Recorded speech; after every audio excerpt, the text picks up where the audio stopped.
స్నానం చేసి ఇంట్లోకి వెళ్ళండి. స్నానం ఎందుకు? బయట తిరిగి వస్తే కాళ్ళు కడుక్కుని ఇంట్లోకి వెళ్ళడం మా పల్లెటూరు పద్ధతి. ఇదిగో ఇలాంటి డబుల్ మీనింగ్ డైలాగ్ చెప్తే నాకు ఒళ్ళు మంట.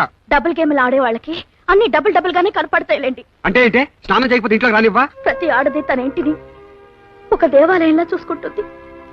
మొగుడిని దేవుడిగా భావించి కొలుచుకుంటుంది. ఆ దేవుడు దెయ్యం వేషాలు వేస్తే ఏ భార్య సహించదు.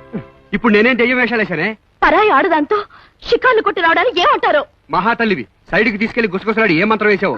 కనీసం టచ్ కూడా చేయనివ్వలేదు. అంటే టచ్ చేయడానికి ట్రై చేశారన్నమాట. ఏం చేసి ఏం లాభం?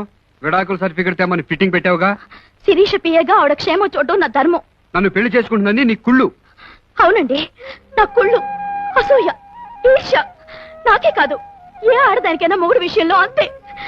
అందుకే పరాయి స్త్రీ పరిచయం అయితే వదిలే అనేస్తాం, భర్తకి తోబుట్టువులు చేసేస్తాం.